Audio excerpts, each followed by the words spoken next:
마태복음 3장 13절로 17절까지의 말씀을 봅니다. 이때 예수님께서 세례를 받으시는 이야기가 나옵니다. 13절, 이때 예수께서 갈릴리로부터 요단강에 이르러 요한에게 세례를 받으려 하시니 요한이 말려 이르되 내가 당신에게서 세례를 받아야 할 터인데 당신이 내게로 오시나이까. 예수께서 대답하여 이르시되 이제 허락하라. 우리가 이와 같이 하여 모든 의를 이루는 것이 합당하니라 하시니 이에 요한이 허락하는지라.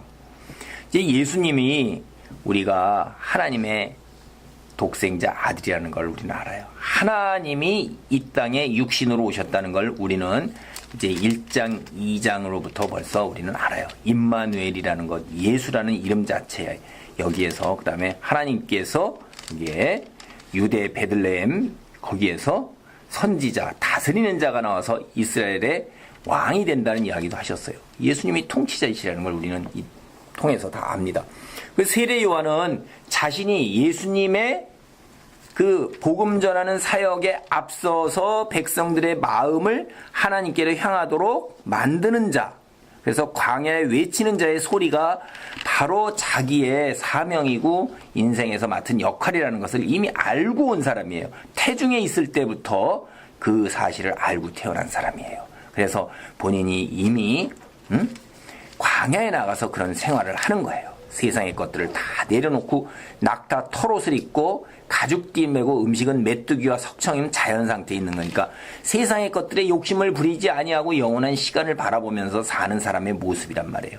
그래서 이제 사람들에게 뭐라고 얘기를 했냐면 다 뭐라 그러면 죄를 자복하라 이 말이에요. 천국이 가까이 왔으니 회개하라고 했는데 그 말을 듣고 사람들이 성령의 역사심으로 마음에 찔리는 거예요. 자기들의 모습을 보면서 하나님을 떠난 신앙, 하나님의 말씀 안에 거하지 아니하고 순종하지 아니한 자기들의 모습을 바라본 사람들이 와서 죄를 자복하고 회개하면서 이제 하나님의 사람으로 살아야겠다. 그렇게 그런 역사들이 일어날 때 이 예수님께서 요한에게 나오잖아요. 요한에게 나와서 세례를 받고자 하시는 거예요. 근데 요한은 뭐라고 그러냐면 당신에게 세례를 내가 받아야 한다 이 말이에요. 요한은 예수님을 보고 벌써 뭐예요? 하나님의 아들이고 선지자 하나님께서 보내신 사람이라는 걸 알았어요. 이게 여기를 보면 세례를 줄 때에 하늘이 열리고 성령이 내리는 것을 보면 그가 바로 내가 보낸 하나님의 사람이라는 것을 내가 알 것이다 라는 것을 요한이 하나님께로부터 듣고 왔단 말이에요. 요한은 그걸 딱 보고 벌써 영적인 눈이 열려서 예수님을 봤을 때 하나님께서 보내신 사람이라는 걸 알았어요. 그러면 요한 자기가 어떻게 해요? 그 하나님께서 보내신 사람, 하나님이고 하나님 아들인 사람하고 자기 인간하고 비교가 되겠어요? 그러니까 당연히 아이고 당신의 신발끈도 내가 그것조차도 내가 감히 가서 만지지도 못하는데 그럴 존재인데 당신이 나를 창조하신 분인데 피조물 된 자리에 어떻게 감히 하나님께 세례를 주나이까 하는 이야기예요. 이게 내가 당신에게 세례를 받아야 할 텐데 어떻게 제가 그렇게 하니까 예수님이요 뭐라고 하셔요. 이게 참 대단한 말이에요. 허락하라. 우리가 이와 같이 하여 모든 의를 이루는 것이 합당하니라. 예수님이 세례 요한에게 세례를 받는 것이 의를 이루는 거라는 거예요. 이 보세요. 우리가요 예수님이 하나님이세요. 당신이 만든 피조물이란 말이에요. 그 피조물에게 여기 나와서 세례를 받는 것은 당신이 그렇게 할 필요가 있어요? 없어요. 전혀 없는 거예요. 그럼 왜 이렇게 하실까요? 그리고 그거를 의를 이루는 거라고 그래요. 우리를 위해서 하시는 거예요. 우리를 위해서. 인간인 우리가 눈이 열리지 못했기 때문에 우리는 뭘로 판단을 해요? 예수님이 오셔서 이제부터 막 나가서 회개하라 천국이 가까웠니라 이랬을 때 사람들이 뭐라고 그랬어요? 저 예수는 도대체 누구요? 목수의 아들이고 저 뭐 어디야 나사렛 가난뱅이 아들이래. 뭐 그 지금 뭐야? 이렇게 되는 거예요. 인간은 미약하기 때문에 외모로만 보고 출신이 나사렛에서 무슨 선한 것이 나올 수 있느냐 이런 얘기는 하는 거예요. 그 쟤는 학교도 안 다녔는데 어떻게 저런 거 성경을 할까? 예수님을 보고 다 이런 소리를 하잖아요. 배우지도 않았는데. 그러니까 어떻게 하는 거예요? 우리를 위해서 아이고 세례 요한의 세례를 받은 자야. 아 그렇구나. 이러는 거예요.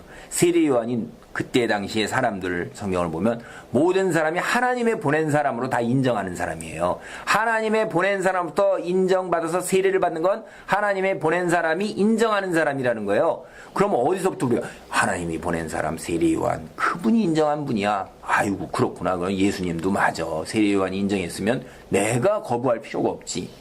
이렇게 되는 거예요. 우리를 위해 하시는 거예요. 그래서 의는 뭐예요? 모든 사람들을 하나님께로 돌아오게 만드는 데 유익하면 그 일을 하나님께서 행하시는 거예요. 이렇게 예수님이 얼마나 겸손하게 낮아지시는지 모릅니다. 누구를 위해서? 우리를 위해서. 눈이 막힌 아주 이 장님이 돼가지고 영적인 진리를 깨닫지도 못하는 우리를 위해서 그렇게 하시는 거예요. 그러니까 요한도 그 사실을 깨닫고 그렇게 하시는 대로 순종하는 거예요. 예수님 말씀대로 순종하는 겁니다. 이게 꽉 막힌 사람 같으면 나는 그렇게 못합니다. 끝까지 당신이 하나님이신데 이렇게 할 텐데 그렇구나. 깨달음을 얻는 자는 그 위에 올라서서 그런 형식을 넘어서서 그런 걸 하는 겁니다. 우리도 오늘 주위에서 잘 생각을 해보세요. 세상에 있는 질서 속에서 살아가는 거예요. 내가 능력 있고 뛰어나고 아무리 그런다 할지라도 세상에 있는 질서와 절차를 무시하는 건 말이 안 되는 거예요. 내가 속 안에 속해 있는 그 어떤 공동체, 교회 안에 내가 들어가서 보니까 배우지도 못했고 가난하고 지식도 제대로 없어도 자기가 더 보니까 이것이 올바른 길이요 유익한 것이라고 깨달았을 때도 그 사람들의 그 안에 정해진 질서와 규칙 속에서 자기의 그것을 갖다가 하나님께 기도하는 가운데 나가야 되는 거지. 그걸 지가 옳다 생각하면서 자기 판단으로 다른 사람을 정죄하면서 이렇게 다른 사람을 대적하고 이러는 것은 바른 것이 아닙니다. 예수님께서는 그렇게 안 하시잖아요. 그래서 16절 보세요. 예수께서 세례를 받으시고 곧 물에서 올라오실 때 침수 세례입니다.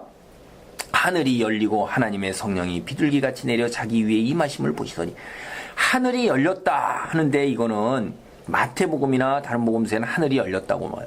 누가복음은 하늘이 찢어졌다고 나옵니다. 이건 무슨 얘기냐 하면요.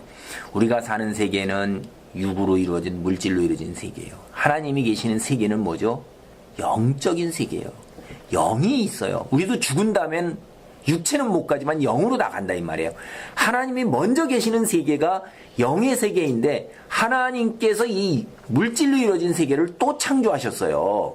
그리고 그 세계 속에서 우리 인간을 창조하시면서 우리가 하나님의 나라에 있는 것과 같은 평화와 사랑이 넘쳐나는 이 한 세계가 될 것을 주께서 그렇게 하시고 창조하셨으며 그런데 안타깝게도 우리가 이 땅이 우리의 죄악과 타락으로 인해서 부패로 인해 가지고선 시련과 고통과 질병과 재앙이 끊이지 않는 세계가 돼서 하나님이 참 안타까워하시는 건데 다시 회복시키실 거예요.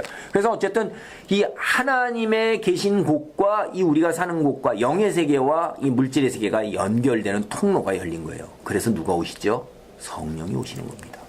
이때 이러한 전조로서 우리는 창세기 우리가 28장에 보면 28장 12절에 야곱이 형 에서를 통해 가지고서 도망갈 때 이때 베델에서 돌베개를 베고 잘 때 꿈에 본즉 12절입니다. 사닥다리가 땅 위에 서 있는데 그 꼭대기가 하늘에 닿았고 또 본즉 하나님의 사자들이 그 위에서 오르락내리락 하더라. 하나님의 나라에 있는 곳과 땅이 사닥다리로 연결돼서 하나님의 사자 천사들이 오르락내리락 한 걸 본 거예요. 이게 어떻게 되는 거죠? 하나님의 나라와 이 세계가 연결되는 통로가 앞으로 장차 열릴 것 이런 것들을 암시하는 거고 이런 것들이 이미 연결되어 있는 것들이 있어서 때때로 하나님의 사자들이 이 땅에 왔어요. 이제 예수님께서 부활 승천하신 후에 어떻게 됐죠? 내가 예수님이 하늘나라로 올라가면 그때 이제 보혜사 성령이 오셔서 내가 너에게 가르친 모든 것을 기억나게 하시리라 이렇게 하셨어요. 성령이 이제 본격적으로 오시는 게 예수님이 부활 승천하신 이후에 오순절 때에 성령이 하늘에서 불같이 불의 혀처럼 갈라져서 내리기 시작해서 성령의 시대가 시작된 겁니다.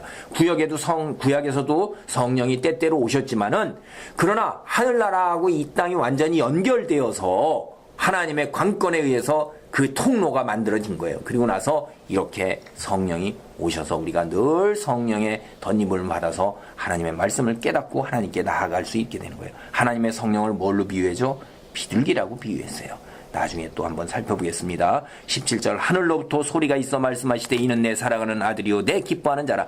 하나님께서 예수님이 어떠한 분이라는 것을 확실하게 증언하신 거예요. 하나님이 증언하시면 그 증언을 받아들이며야지 하나님의 증언을 거짓이라고 그러면 이거는 하나님을 거짓말하는 사람으로 만드는 거예요. 이거 신성모독입니다. 하나님을 모독하는 거예요.